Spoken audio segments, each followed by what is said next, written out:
The cinema specialists are back, and we are here with a brand new series called You Haven't Seen That. And that is going to be a series dedicated to making it so that when people say that statement to you, you can say, no, I have seen those now. As a film person, my entire life, as somebody who went to film school, it's always funny when you tell somebody you haven't seen a particular movie, they really can't believe it when you've gone to film school. How could you have not seen every single movie that's ever existed in the entire history of time? So you always get that statement of you haven't seen that.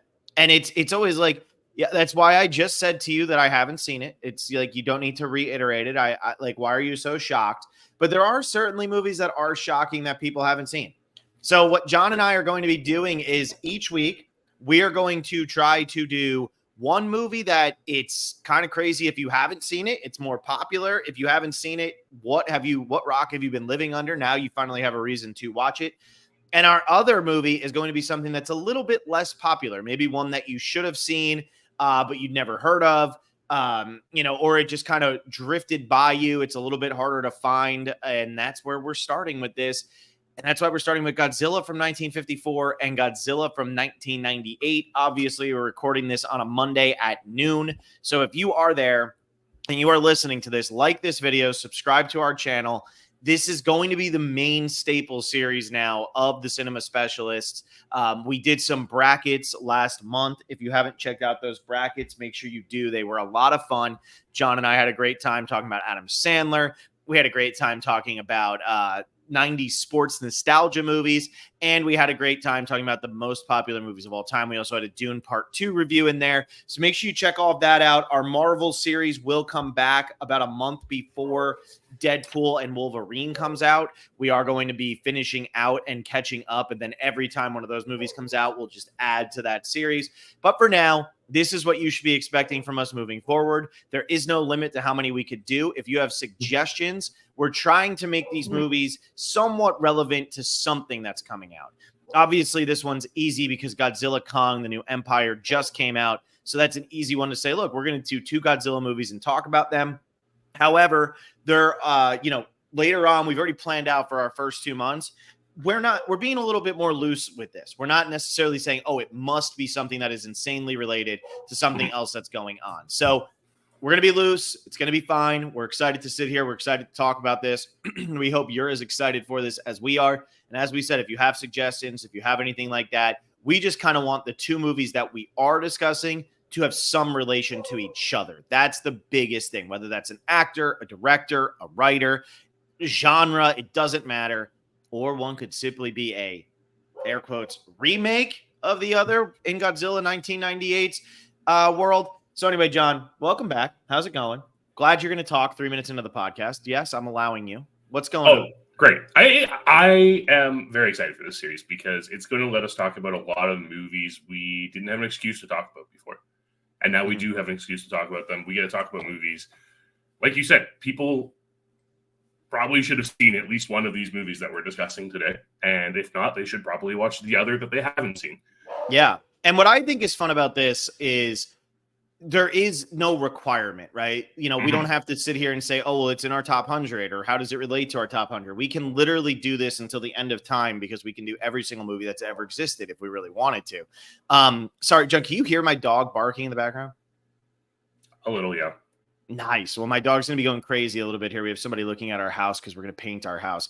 And my dog does not like other humans, as Will talked about on the one podcast. So apologies if you're hearing that. I'm trying to, let me see if the background noise is reduced. So unfortunately, it's just going to be my dog yapping in the background, who did bite my finger on New Year's Day because we were watching Godzilla Marathon and I was pretending she was Godzilla. And then she got a little too excited about being Godzilla. And she bit my finger and I had to go get a tetanus shot. So here we are.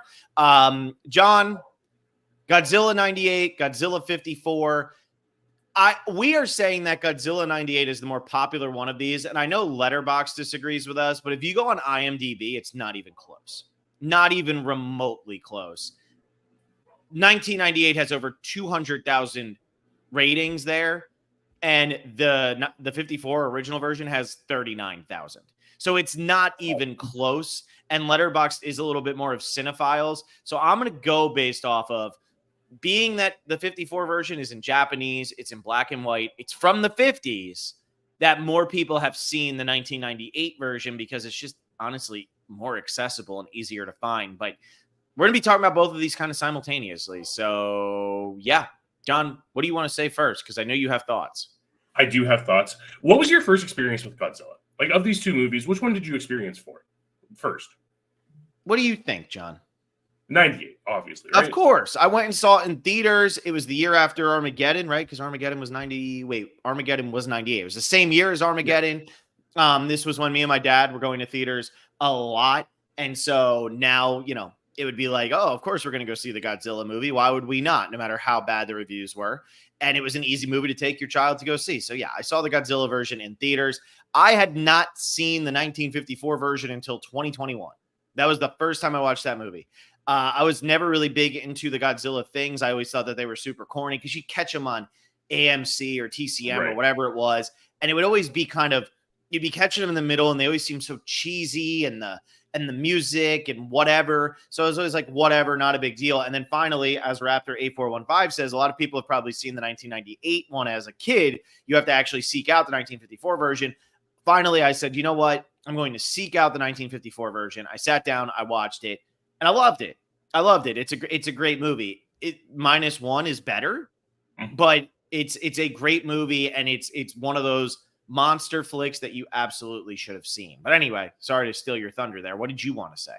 No, that was my experience too. I also remember going to see 98 in theaters, and I think when you look at people our age, that's going to be most of their experience because in 98 you're getting to the point where you are going to movies and theaters a lot usually. And your first exposure to Godzilla being the 98 Godzilla is such a shame because it is Godzilla in name only.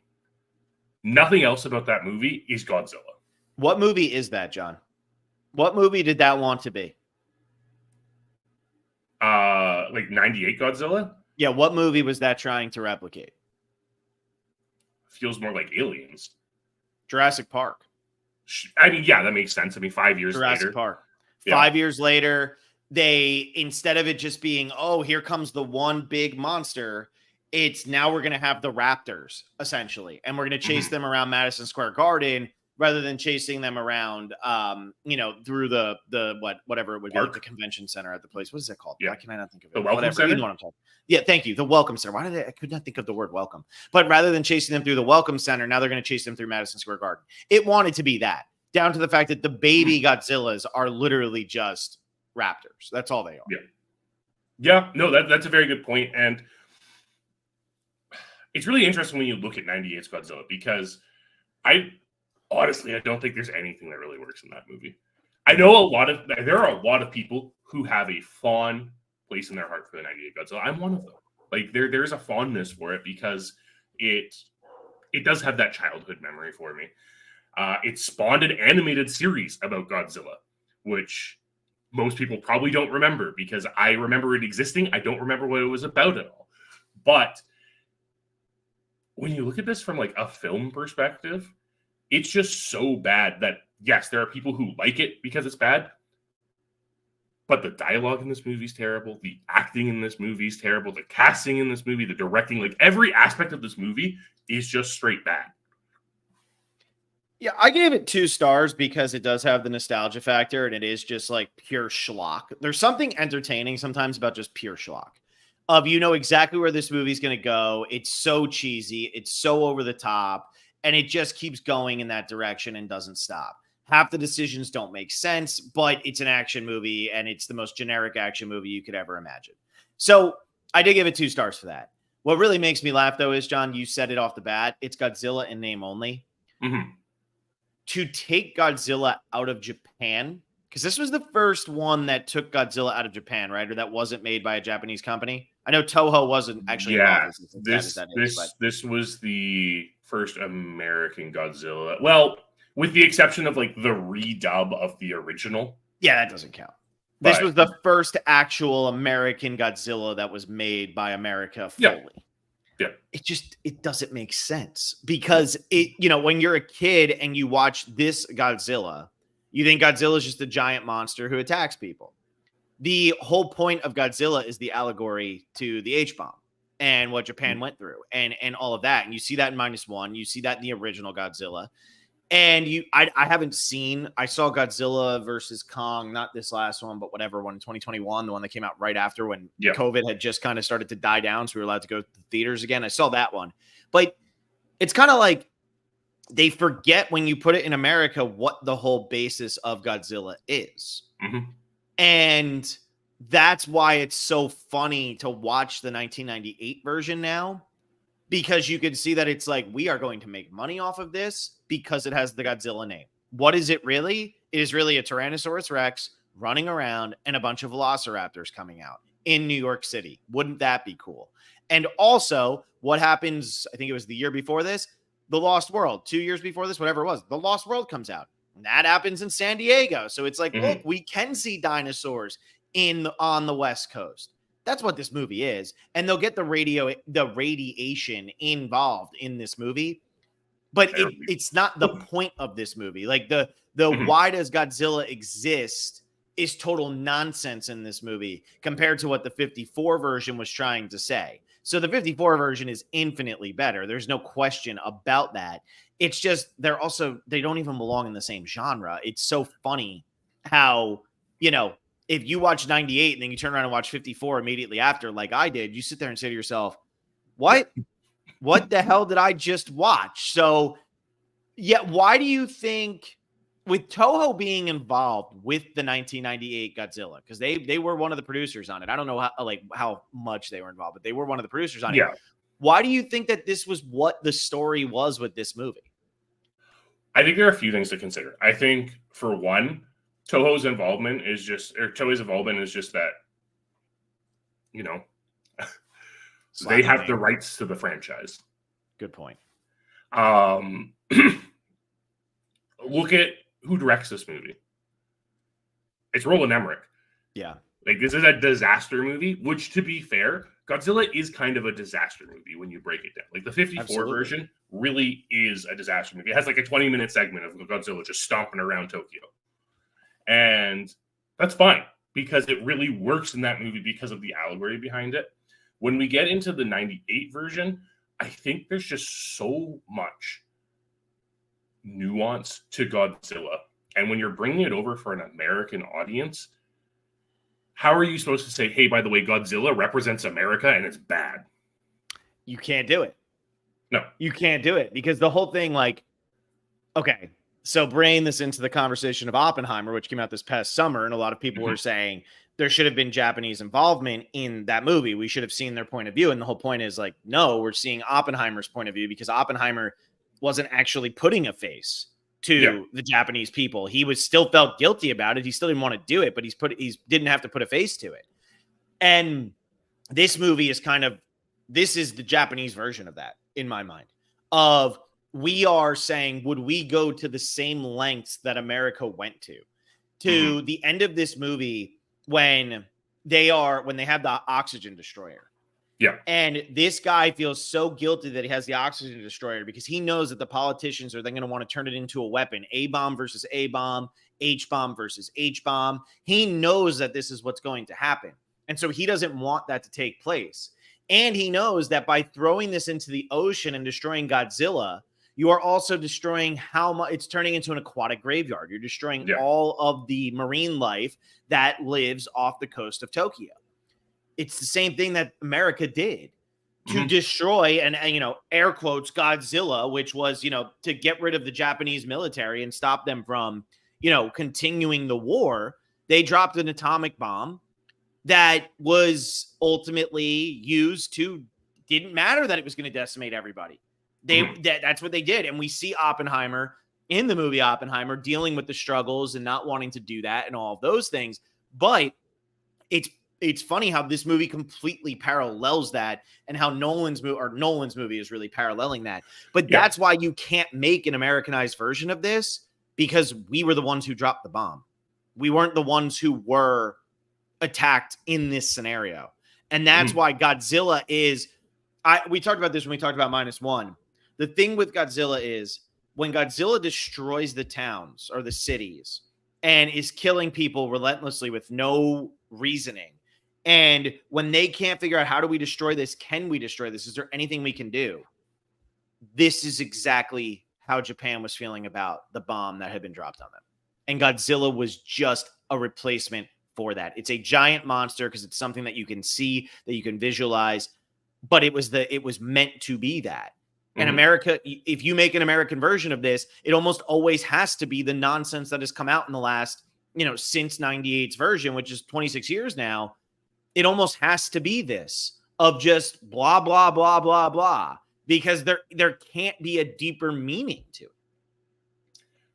it. There can be, but it's just not going to appeal to the general American population is what it comes down to. Because I'm really glad you brought up the Oppenheimer of this, because I also saw the parallels in the 54 version with Oppenheimer, and how the character of Dr. Serizawa really kind of focuses on that Oppenheimer-esque character, where it's like, it's not the question of can we do it, it's the question of should we do it. And to see him throw his research notes in the fire after agreeing to use this weapon, and then sacrificing himself to use the weapon to absolutely eradicate any chance of this ever being replicated.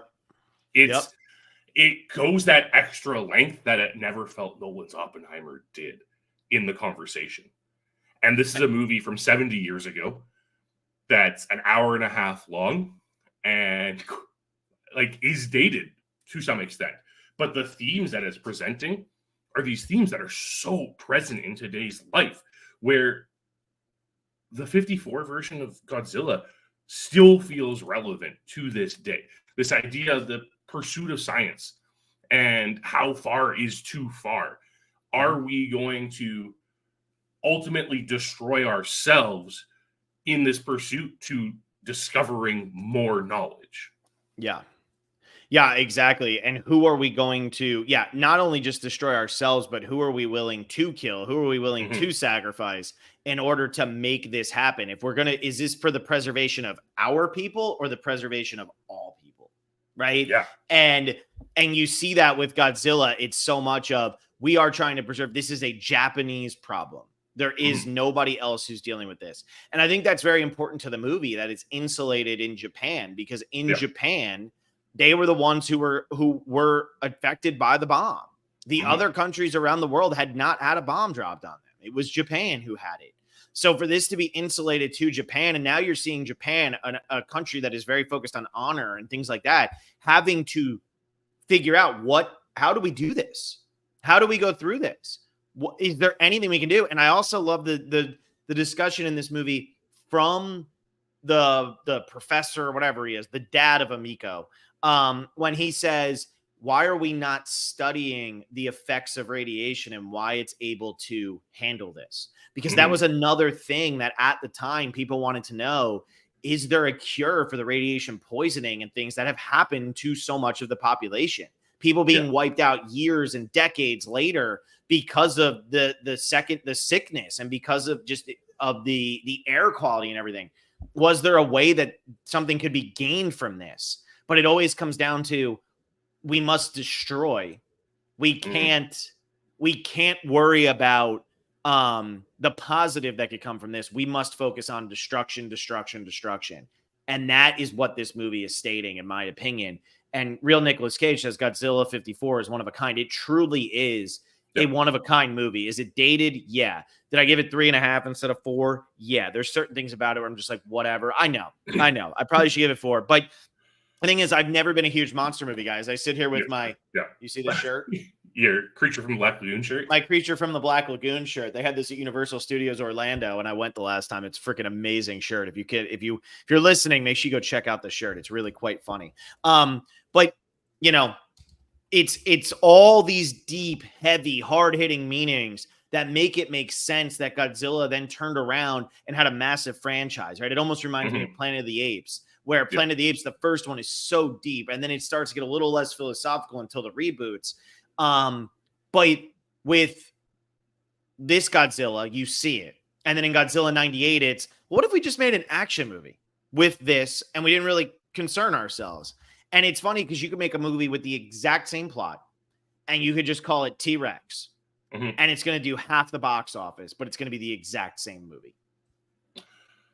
Yeah, it is. The thing with 98's Godzilla is it's really focusing.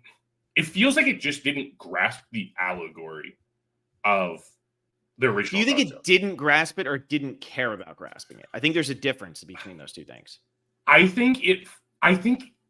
really do think it's a didn't grasp it rather than not caring about grasping it, because I think it focuses so much on the destruction of everything and not the conversation that's happening around it. Because when you look at the dialogue, 98's Godzilla, I think, has one of the most heinous lines in almost any movie, because it literally is telling you this isn't Godzilla. And that's the moment where we get the first big destruction sequence in New York, and they're using the heat-seeking missiles, and they're like, oh, we can't hit it because it's colder than the buildings around it.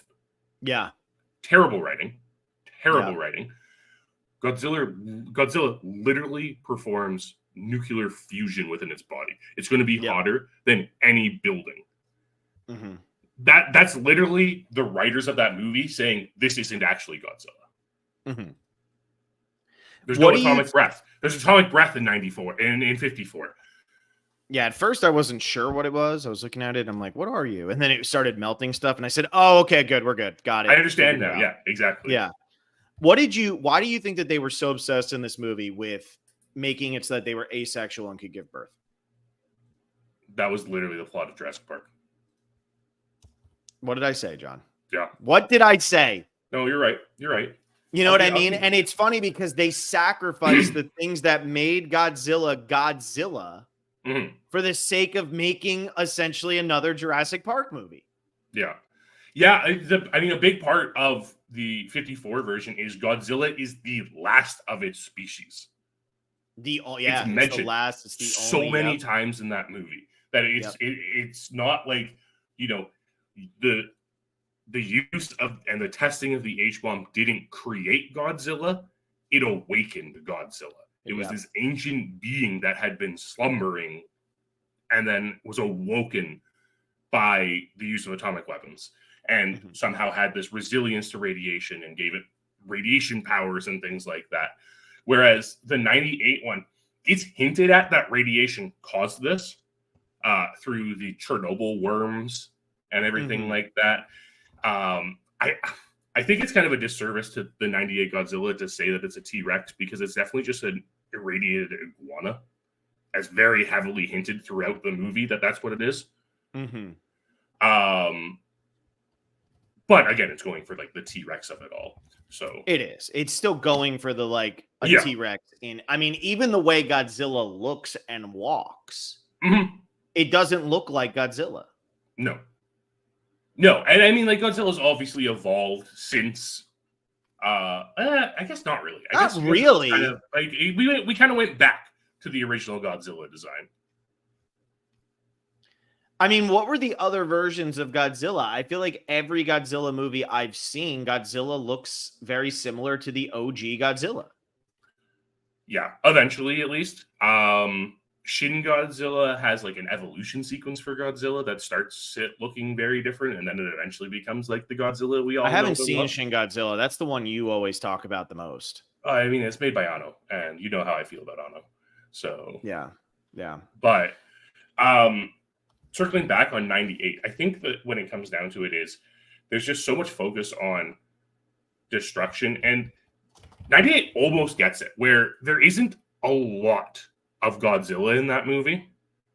For like that movie was like 2 hours and 20 minutes or something like that. Yeah, right? It was. Yeah, it was super long. And there isn't a lot of actual Godzilla destroying things, which is good, because Godzilla shouldn't be the focus of Godzilla movies. You kind of have to focus on the human element. The problem with 98 is the human element is just really bad. Well, and it goes back to the fact that it might not focus 100% on Godzilla, but the whole last 40 minutes of that movie is monsters attacking. It might not be Godzilla, but it's little baby Godzillas. We're coming after you. So it's, even though the whole movie doesn't have much of the big Godzilla, it has too much of the little Godzillas, which is problematic for the movie. Yeah, and it loses a lot of its any potential impact it could have because of that. And when we're looking at symbolism in the 98 Godzilla, what is it trying to say?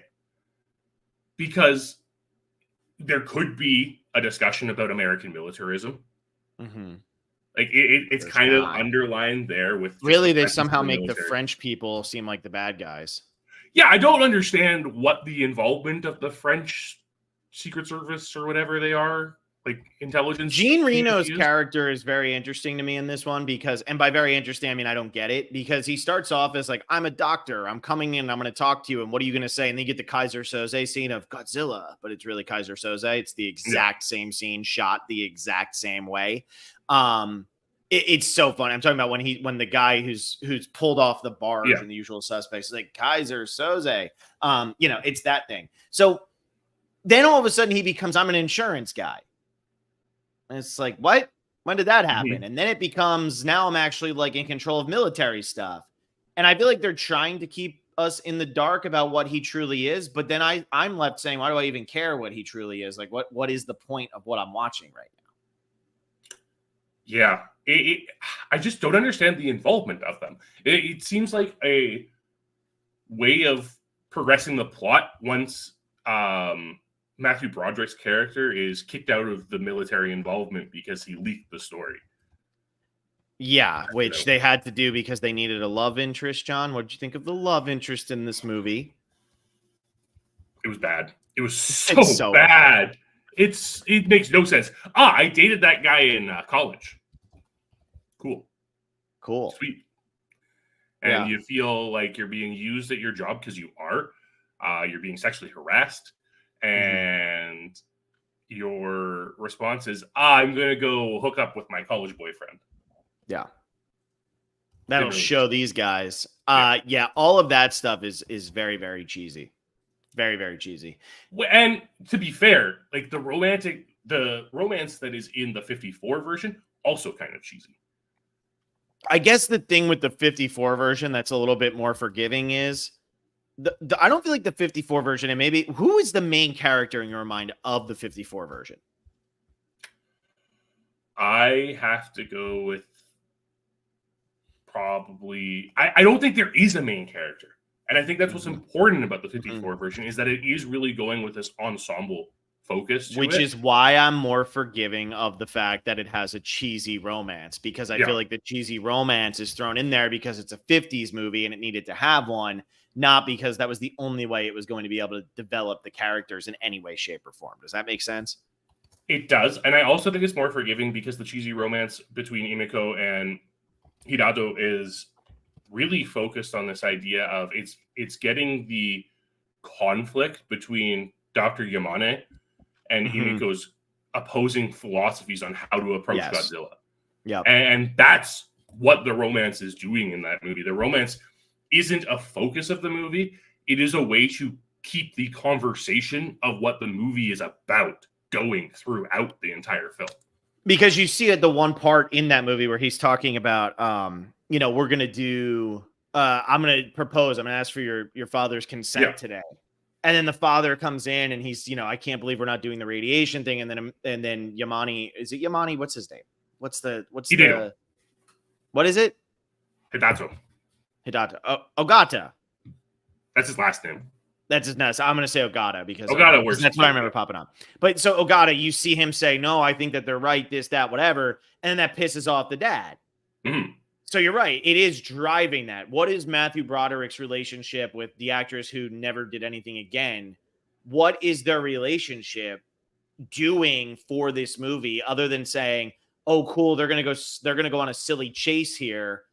And they're like, she's a reporter and he's the scientist. So they're going to be able to break this together and win. It's a very 90s storyline. It's so 90s. It's so. And again, it like falls into that Roland Emmerich. This is after Roland Emmerich did Independence Day. Right? Yep, it's after. That's why he got this movie. Independence Day was such a massive success. And Independence Day came out in 1996. So then he gets, Roland Emmerich became the disaster movie guy for a little bit there. Yeah. You know, he really did. It makes sense why he's attached to this movie. The 90s were just a time where when you're looking at these throwback films, like these remakes, these rebrands, I guess is kind of a better term for what this Godzilla movie is. They just didn't do it. They did it as cash grabs. Like, this is kind of where we're starting to see the cash grab of Hollywood, I feel. It almost feels, this Godzilla almost feels like it is a setup for a franchise that never happened. Well, down to the fact that they show an egg at the end. Yes. You know, and I think that's always the thing with these monster movies. Even back in the 54 version, Yamane says, I can't believe that he is the last one of his species or something like that. There's something in his head that says there's going to be another, and you get the dun, dun, dun, you know, we're ready to go. There's going to be another one. That's how all these movies were being set up. But for a movie to come out in 1998, and let me check Box Office Mojo really quickly, because I know that this movie made a bunch of money, but did it just not make enough? It made $379 million worldwide. Budget was $130 million. Domestically only made 136, so barely crossed. So it wasn't a great box office success. Normally in America, you want to go 2 1/3 and then, or 2.5, and then worldwide you can add on to that. So even though it was triple pretty much what its box office was, or what its budget was, it's still not a great success. Yeah. So they didn't have the money, and it was so poorly received, they couldn't go out and make a second one. But it was set up for there to be a second one. They just couldn't do it. Yeah, which is probably why we get the animated TV series instead. Was that Godzilla 2000, or was that a movie? That was a movie. That was a Japanese movie. That was a Japanese movie. Was that kind of in response to this one? I don't know. I actually haven't seen Godzilla 2000. Yeah, I don't know anything about that one. But they were just like pumping out Godzilla movies. Like, I mean, God, there are so many Godzilla movies. And Japan pumps them out all the time, right? Yeah, and it makes sense because, you know, that's where these originated, and that makes sense that these would be in there. But it is so funny to me that, okay, let's talk about this then. You were saying cash grab. I mean, yeah. Obviously we have real Nicolas Cage here say Godzilla 98 needs to go to Pearl Harbor. Okay. So you think about a movie like Pearl Harbor, right? Pearl Harbor came out in what year? Pearl Harbor came out in 2001. Yeah. And Michael Bay made a corny, cheesy, terrible love story about Pearl Harbor. Like, took From Here to Eternity and turned it into a steaming pile of dog shit. Now, I'll be a Michael Bay defender on some instances. Like, I always talk about how much I love Armageddon, and that's pretty much where it ends. But still, like, Michael Bay has made good movies. The Rock is a good movie. Bad Boys, there's a reason they keep making Bad Boys movies. The thing is, that was a cash grab. That was not looking at it as, okay, what's the emotional part of this history? What is something that's going to really respect the people who were involved with this? In the late 90s, though, that was the type of movie that was being made. It was this mind-numbing popcorn flick, and that's why they were able to get away with making Godzilla 98 the way that they made it, because nobody was going to sit there and question, why am I watching this? Why am I watching this movie? And the thing is, most of the audience who was watching that, because you have to think about this from the perspective of 1998. Okay, let's get in everybody's head in 1998. You didn't have streaming services. You had the video store. And if you went to the video store, foreign language films had one version, one copy, no matter where you went. That was it. Now, John lives in Canada. Maybe there'd be more French versions of movies. No. But in the US, there wasn't even, like, it was, here's your international section, and it would be one row, and that was it. And you'd have one version of each movie, unless you got a massive, like, Il Postino. When Il Postino came out and was nominated for Best Picture, that's going to get more. Life is Beautiful obviously got a whole bunch because of Roberto Benigni and all of that, winning the Oscars and those things. Those were different. But if you wanted to go watch a Fellini movie, you didn't have the Criterion Collection.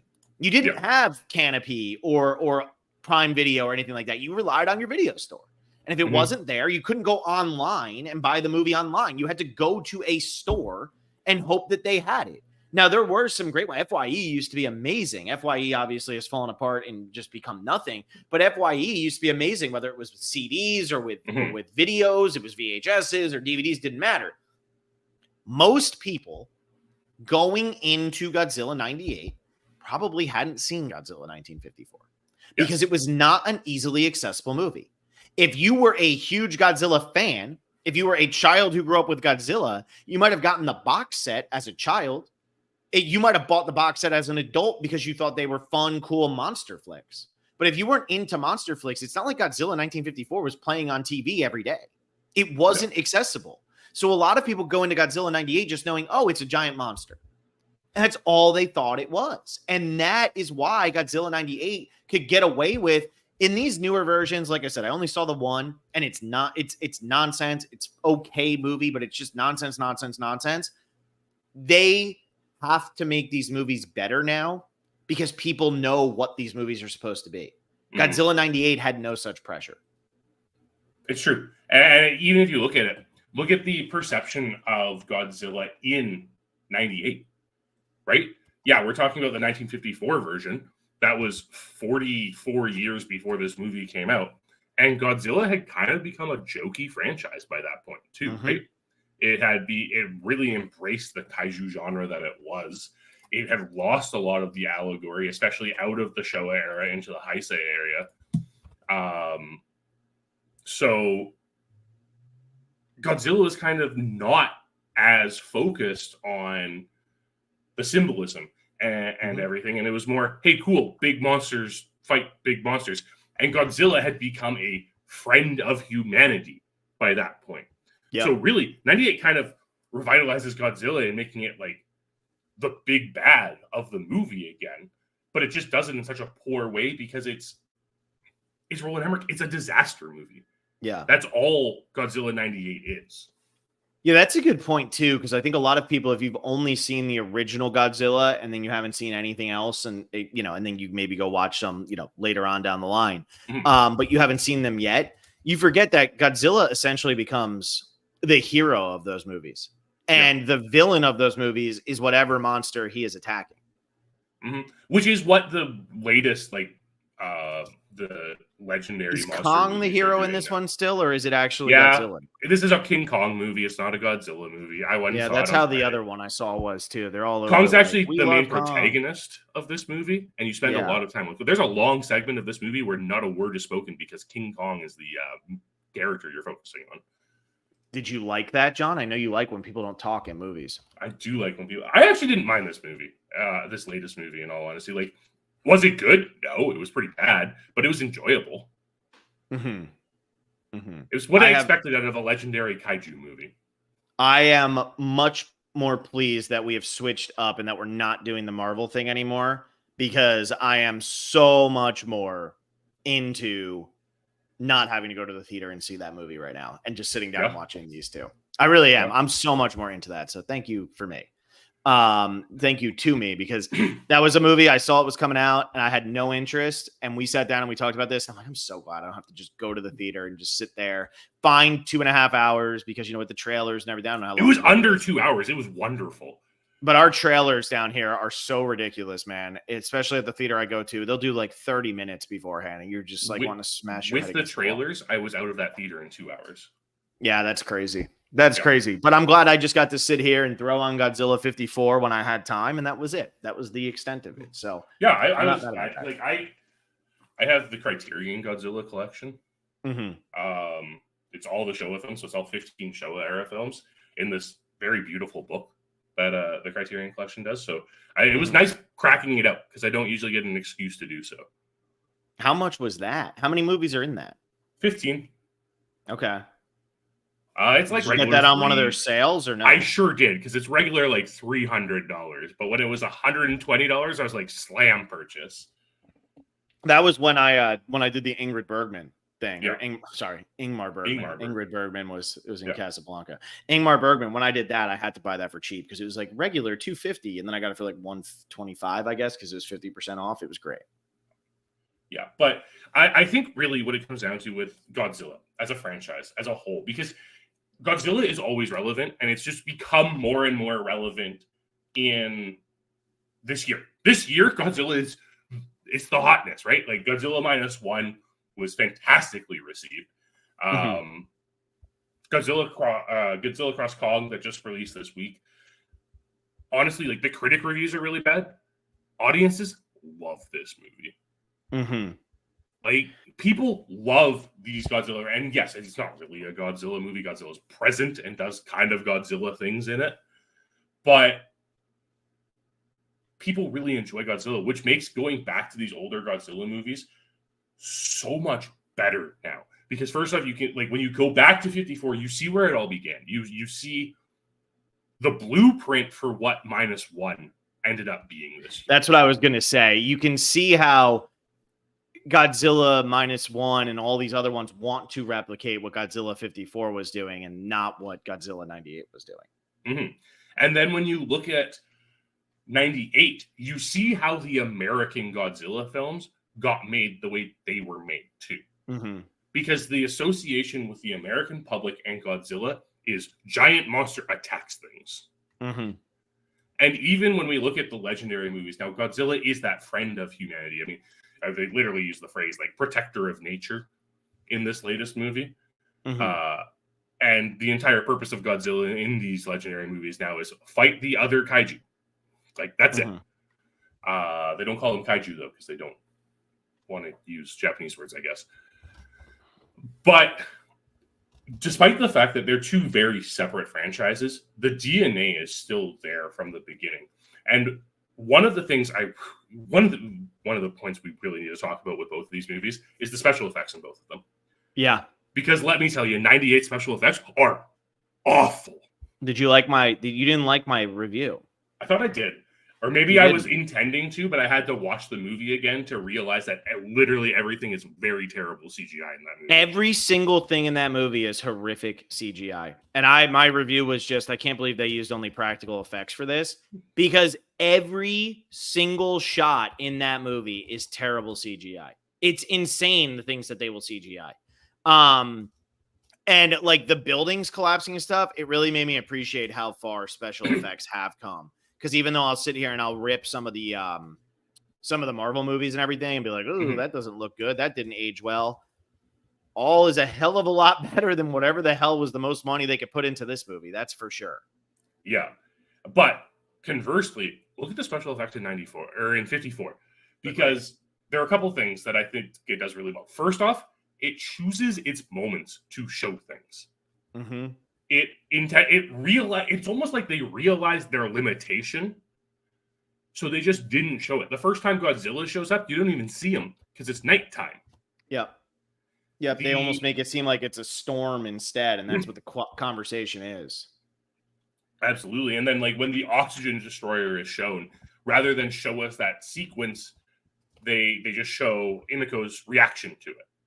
Mm-hmm. And granted, part of that is because of the reveal later in the film, but it's also like, hey, let's not emphasize the bad special effects we have. Are the special effects in 54 very good? I think they are for the time, man. Yeah, for the time, they're very impressive. Like you have somebody dressed as a dinosaur stomping around and like stepping on models and stuff, but it looks so real. And you can clearly tell when they use like the model train and the model boats and all that. Of course. But it feels like it just ages better than this bad CGI of the 90s. Yeah. No, and I think that's how it's always going to be, right? I think that's why we talked about it during the Marvel movies, and that's why we talk about it with some other movies, like with the Lord of the Rings trilogy. It's impressive that they still look as good as they do because they are a lot of CGI. There's a lot of practical effects in there, but there's a lot of CGI. CGI is always going to date. Practical effects are going to date too. Like you said, you can tell when the train is a fake train. You can tell when something is fake. Like it's not hard. It's not like we're sitting here saying, wow, this is so good. But there's something more homey about it. There's something more endearing about it. And also, there's a creativity to it that makes it really interesting. Watching Godzilla run around New York and never touch the ground because he's running on top of buildings and just decimating them is not as interesting as, okay, they need to show Godzilla coming over the hill, but clearly they can't show the entire Godzilla because then it's not going to look like the right size. Yeah. So instead, the way they do the 3D planes and everything like that looks really cool. The way they do manage to put him destroying a bunch of power lines next to real people, but superimpose that so that it looks the way it does. it's all incredibly impressive. It really is. And Yeah. like, that's the beauty of practical effects. There's a creativity to it that needed to be thought out. Whereas with these CGI effects, it's just like, yeah, there it is. Did it, done. It just feels so half-assed. And you really see that in this movie, especially because they could call that state of the art. And look, I'm a huge Armageddon defender, so it is what it is. But Armageddon came out the same year and looks a million times better. The one thing you can't say looks bad about Armageddon is the special effects. The special effects hold up actually incredibly well in that movie. It's the story that is absolutely asinine. But I just think they threw this together as quickly as they could because the special effects aren't very good. And they never have, the only time they have anything real in the movie is when the eggs are hatching. And what's that from, John? What's that from? Jurassic Park. Yeah, it's from Jurassic Park. Yes. When they go and see the raptors for the first time and it starts poking it. Oh, come on, little guy. I can't help him or he's not going to be strong enough. Dude, it's just like, it's crazy. Go watch Jurassic Park. I'm telling this to all of our fans now. Go watch Jurassic Park, then watch The Lost World, then watch Godzilla. They wanted this movie to be part of that trilogy. They really did. They were hoping that they'd get the success. They forget that Steven Spielberg and a legitimate story, as in the first one, the second one, and whatever. But they forget that the legitimate story is what is actually driving people to call that one a classic and make people want to continue to go out and watch it. Yeah. I think CGI has just gotten to a point, and I think we see it a lot in like current films too. And this goes back to what I was saying about 54 concealing a lot of things because they just didn't have the technology to do it. I don't think there's enough restraint in filmmaking nowadays because of CGI. And this idea that, oh, whatever, we can just throw it in there with computer graphics instead of actually like spending the time to think about whether or not it will work with what you're doing. We saw it with like a lot of the Marvel movies where they're like green screened all the time. And one of the biggest complaints we always have about those Marvel movies is you can literally tell these people aren't in a real space. Yeah, they're not even looking at anything. That's always something we talk about is what are they looking at? Not anything that's going on in the movie. So when you go back to 54, it just feels like it has this different level of interest from the filmmaker that goes into making it. It feels like Ishiro Honda really just wanted to make his story, and because of the limitations of technology, had to make it this way. And it's better because of that. Absolutely. And I think that's why this movie is one that people actively seek out and constantly talk about, and why it is considered a classic. And there is a lot that goes into that, right? What is it? The fine line between art and what is it? Art and shit and its intent, right? Like that's the difference, right? Like to make something a piece of art, the intent is to make it artistic. You know, there's a lot of art that you look at and say that's kind of stupid, but if the intent is right, you still have to consider it art, even if you think it's bad art. Godzilla 98 is not meaning to be art. Godzilla 98, like you said earlier, is meaning to be a cash grab. So yeah, I totally agree with you that you see the desire to make a great movie coming out. And you also see when they're talking about, you know, what this means, like what this movie is going to mean for the Japanese people at the time. That you can feel that throughout this entire movie. You really can feel that. And that's very, very important to making movies, you know, just work. Because if that's not there, I don't know if this movie stands up as well either. But having that and that scene with the woman saying, that's all right, we're going to be with dad soon. And knowing that that is a reference to the war or to the bomb being dropped, that she's holding her children and Godzilla is about to decimate them. You can't get that kind of emotion from Godzilla 98. Like you absolutely can't do it. And you can't get that kind of emotion from whatever Godzilla movies they're making now. You just can't. No, it just doesn't go there because it doesn't have that connection to history. Even when you look at 54, there's the scene where it's right after they first see Godzilla. You're like, oh yeah, this was done by Godzilla. And we see the politicians discussing whether or not they can reveal the truth to the people.